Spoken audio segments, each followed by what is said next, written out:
Hello and welcome to week 3. So in this video, we're going to talk about how to create a schedule that works for you. And in particular, we're going to focus on strategies for successful study habits and time management. So this week, you heard a couple of videos talking about different strategies, and you also read the chapter on some successful and practical tips for students. What I would like to do in this video is just share a little bit about what has worked for me in the past to give you another perspective. So, how do you typically create a schedule for yourself? And this is good for you to just take a couple of minutes to think about. Do you, at the beginning of every semester, think about how you want to plan your days and weeks during the semester? The first thing I typically do is write down those items that are not flexible in my schedule. So, any work commitments I have, any relationship commitments I have, any commitments I might have with my kids, and appointments that cannot be rescheduled. So I start to think about those items that are time determined, which means those items that are not flexible and cannot be moved around. So if you need to be at work at 9 a.m., then that's when you need to be at work, right? That's not flexible, it can't be moved around. For me in particular, what I look at is filling in the things I can't move around first. So, for example, last semester I taught a synchronous course that met every Monday, Wednesday, Friday from 1 to 1:50. And they had a lab every Wednesday and Friday from 10 to 12. So, the first thing I did was plug those times into my schedule because I needed to always make sure that I was available at those specific times to teach the course, right? So this semester, of course, I have office hours every week on Tuesdays and Thursdays. So I'm going to mark those in. Then I usually plug in any meetings or appointments I have that I know are going to be consistent week by week or that cannot be moved around, such as like a doctor appointment or something like that. Now, I'm just using a week as an example here, but typically, me personally, at the beginning of the semester, I plan out my entire semester. So, right now, the calendar that I have actually looks pretty complete from the end of January until mid May. Right? And so, as I'm filling in these determined times, I want to take a moment to see how I want to prioritize the rest of my time. For all of us, there are things we must have in our schedule and that we must do in order to make the work things worth it, right? To make us feel happy, to make sure we're taking care of our own well being. And these are going to be different from person to person. For me personally, these include a few things. So, first, it's very important that I spend time with my family. I have two children, a 10-year-old daughter and a 6-year-old son. And it's really important that I spend time with them doing something fun or relaxing every day. My husband and I decided that I would homeschool both of them this year with the pandemic going on. So, I'm also doing that at home. And sometimes that can be really stressful on both myself and the kids. So it's vital that we do something fun together that doesn't involve school. And it's also important that I have time set aside that I can spend with my husband, who I really enjoy being around. So it's really important to me that I also make time for him as well, and I block those times out. And the last thing I want to make sure I schedule is time for my own well being. So I really enjoy being alone and having quiet time, which is very difficult right now with having two kids at home 24/7 and working from home and not being able to go anywhere. But one thing I do to maintain my sanity is I knit. I'm a knitter. It's something I've been doing since I was a young girl. It's very relaxing to me and I just really enjoy it. And so I plug in specific times where I can sit with no TV on, no talking aloud. The kids have to go do something quiet in their rooms for an hour, and I can just sit and knit. So I also plan those times into my schedule. And as I think about that other time that I don't have determined time commitments, there are still items that I want to put into my schedule. And these items for me are going to be things like, I want to have dinner every night with my family.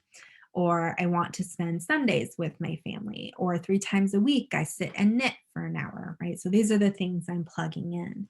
So I'm not saying for you that this is going to be the same prioritization, but you want to make sure that those things that are necessary for you to be happy or relieve some of your stress are also going into your schedule. You want to prioritize them and make sure that you have time for them, at least some time. After we've put in those high priority items, the rest of the time is kind of that flexible time for us to start tackling items on your to do list. So at this point, what I typically do is block out times that have a list of what I want to get done, but I don't get specific until I'm close to the actual week by week. So, for example, in this one space here on Monday where I have a couple of hours, I may dedicate that, for example, grading assignments for my Psych 4 class. Ultimately, at this point, I just write broader items that I know are going to be on my to do list. So, I might just write grading and I allocate time for those items, but I keep it as kind of flexible time so I can rearrange or reprioritize that time on a weekly basis. What I typically do is start with due dates of items and put those in my calendar first. So for you, you might have, say, exam one or a paper due, and you want to put in those due dates. But more importantly, you want to go back a week prior to when the exam or paper is and put a note in there saying exam for, say, Psych 110 in 1 week so that you know it's coming up. It's too late if all of a sudden you realize you have an exam on the day it's due, right? Or a couple days before it's due. It's more effective if you go back a week and mark in both places. So, both on the actual day of the exam and a prior week reminder. And I think this is especially important with all of your classes being online and a lot of them being asynchronous, right? It's not the same as being in a classroom where the professor is constantly reminding you, don't forget, we have an exam in 2 weeks, or don't forget, we have an exam next week. But now you are largely responsible for navigating the courses on your own and keeping track of assignments and their due dates. So, writing a reminder a week before something is due can be immensely helpful and ensure that you do not miss any deadlines. And I still do this to this day. I'm on a review team, for example, for a journal where we go through submitted manuscripts with a fine tooth comb. We check for things like APA formatting and typos, making sure all the references are correct, and so on. And every time I'm sent an article, I have 7 days to complete my editing. And so what I do is I always mark in my calendar when it's due, but also a few days before it's due to remind myself that if I haven't already, I need to complete that. Okay. I also do this with grading assignments. So I have in my calendar when your assignments are due. I always try to get assignments graded within 1 week of them being turned in. So your due date is actually my 1 week reminder, right? Because that means you turned it in, and now I have a week before my deadline of giving you your grades is coming. Now, one thing I will say, I'm sure that you've noticed as you've started your education in college that some classes demand more than other classes. Even if they have the same unit load, you may find that you don't have to dedicate as much time to some classes and you need to dedicate more time to other classes. A good example of that is our statistics courses, right? So there's one, Psych 121 or Psych 102, if any of you have taken that. Those are really very heavy time commitments. And so in those classes, you might have to allocate more time to them, right? Than another class like maybe Psych 100, which is multicultural psychology. You might not need to dedicate as much time studying for that class. And those are just a few examples. But the idea is being that different classes are going to have different demands. And at the beginning of the semester, it's good to have blocks of time that you know you can dedicate to studying. But as you get more familiar with the expectations of each class, you can adjust how much time is actually dedicated to each individual class as it's needed.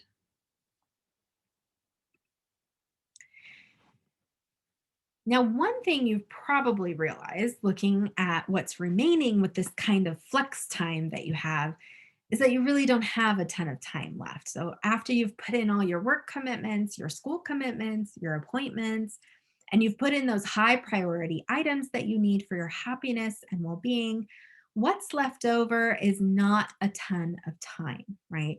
And so, you want to be very focused in your studying and make sure that it's meaningful.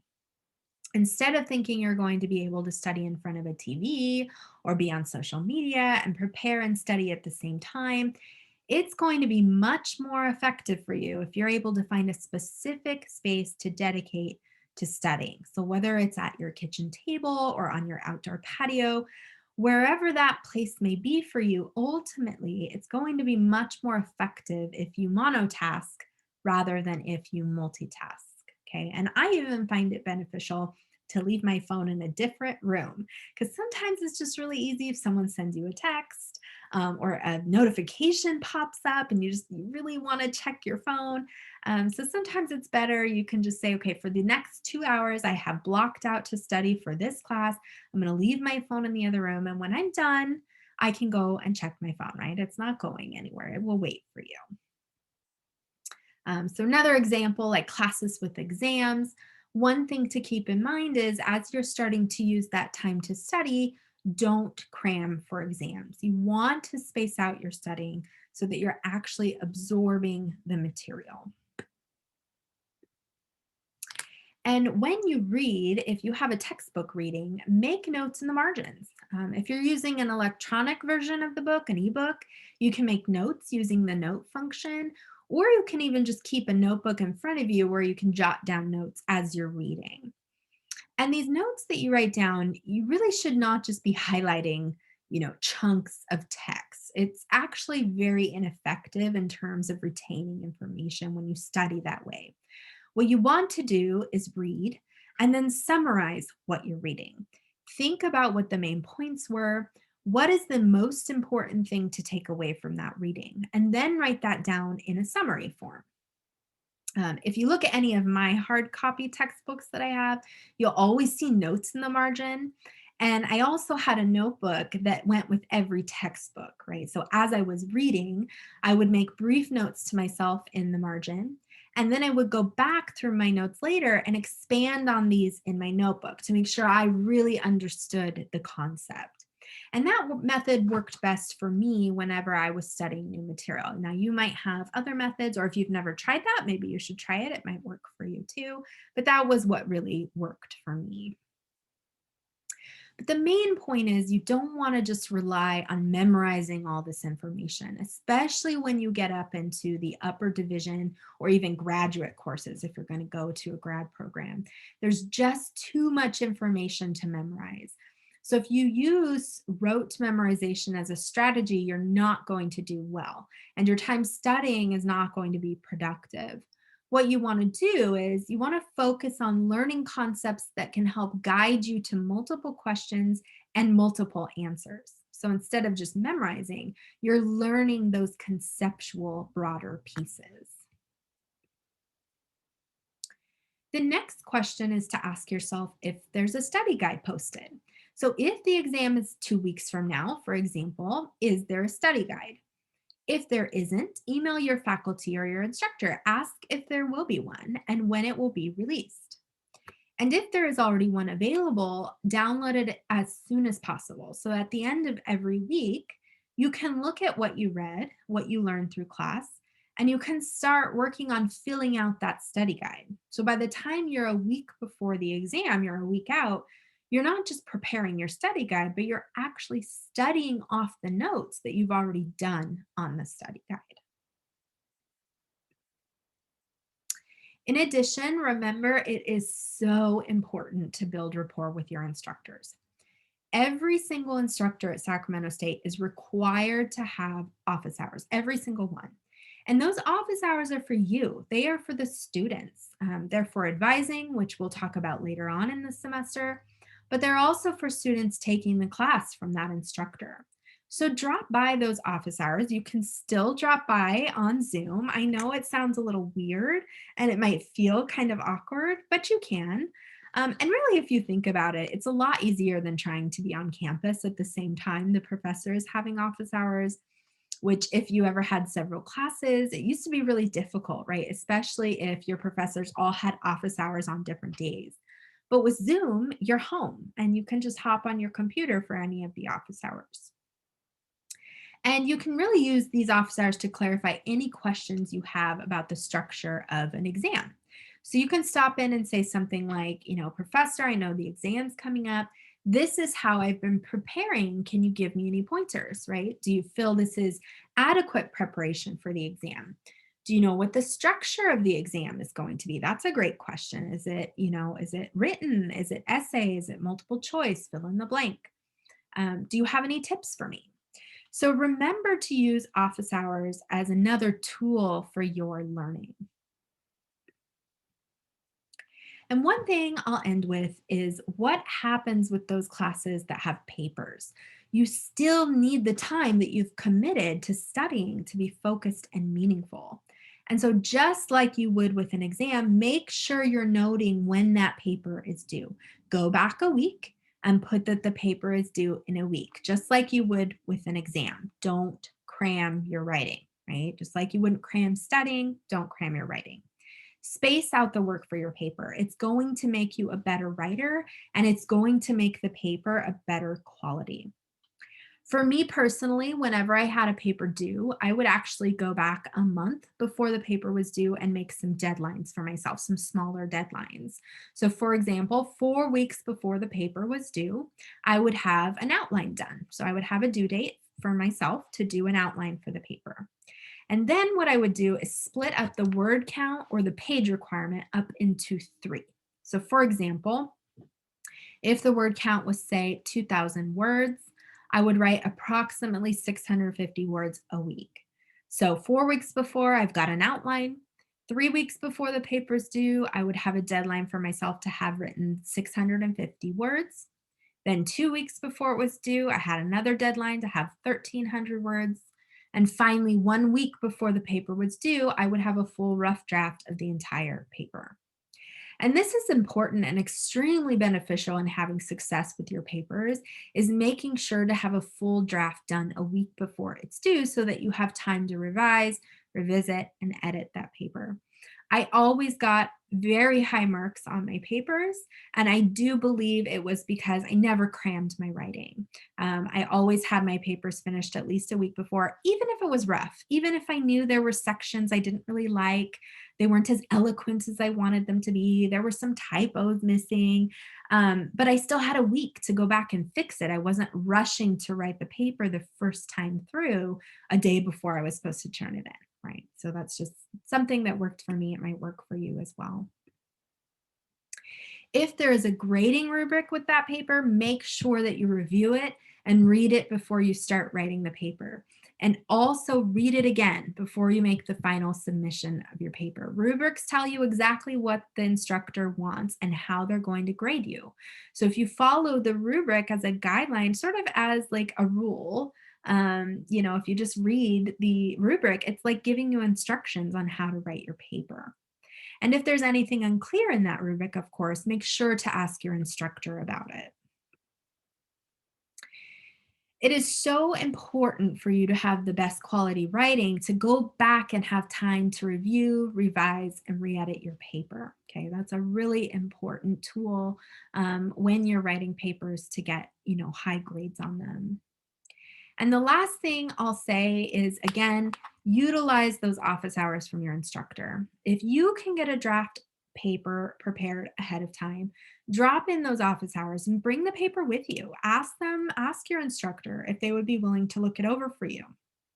The worst they can say is no, right? And it's really okay for them to say that, but you'll never know the answer if you don't at least go in and try, right?